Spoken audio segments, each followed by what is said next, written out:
ইরানের বিরুদ্ধে ইসরায়েল ও যুক্তরাষ্ট্র একসঙ্গে দাঁড়িয়েও যুদ্ধ সামাল দিতে হিমশিম খাচ্ছে। মার্কিন প্রেসিডেন্ট ডোনাল্ড ট্রাম্প দ্রুত যুদ্ধ বন্ধের বিষয়ে কথা বললেও ইরানের কোনো নেতৃত্ব এ বিষয়ে কোনো ইঙ্গিতই দেননি। তবে এবার তেহরানে সম্ভাব্য হামলা জোরদার করতে নতুন প্রস্তুতি নিচ্ছে ওয়াশিংটন। রয়টার্সের এক ভিডিও ফুটেজে দেখা গেছে যুক্তরাজ্যের RAF ফেয়ারফোর্ট ঘাঁটিতে মার্কিন বিমান বাহিনীর B-1 বোমারু বিমানে বাংকার ব্লাস্টার বোমা মজুত করা হচ্ছে। এ থেকে ধারণা করা হচ্ছে ইরানের ক্ষেপণাস্ত্র ও ড্রোন সংরক্ষণের মতো ভূগর্ভস্থ লক্ষ্যবস্তুতে হামলার প্রস্তুতি নিচ্ছে পেন্টাগন।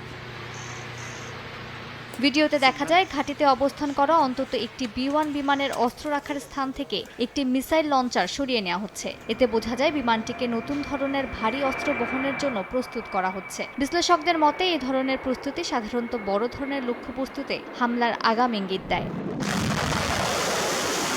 বিশ্লেষকদের মতে ইরানের বহু ক্ষেপণাস্ত্র ঘাঁটি পাহাড়ের ভেতর বা শক্ত কংক্রিটের গভীর স্তরের নিচে হওয়ায় সেগুলো ধ্বংস করা সহজ নয়। তাই এসব লক্ষ্যবস্তুতে কার্যকর আঘাত হানতে শক্তিশালী বাংকার ব্লাস্টার বোমা কিংবা একাধিক ধাপে সমন্বিত হামলার প্রয়োজন হতে পারে। ইরান দীর্ঘদিন ধরে তাদের ক্ষেপণাস্ত্র অবকাঠামোকে অত্যন্ত সুরক্ষিত ঘাঁটিতে রূপ দিয়েছে। অনেক ক্ষেত্রে এগুলো পাহাড় কেটে তৈরি করা সুড়ঙ্গ নেটওয়ার্কের মধ্যে স্থাপন করা হয়েছে, যেখানে ক্ষেপণাস্ত্র সংরক্ষণ, প্রস্তুতি এবং উৎক্ষেপণের ব্যবস্থাও রয়েছে।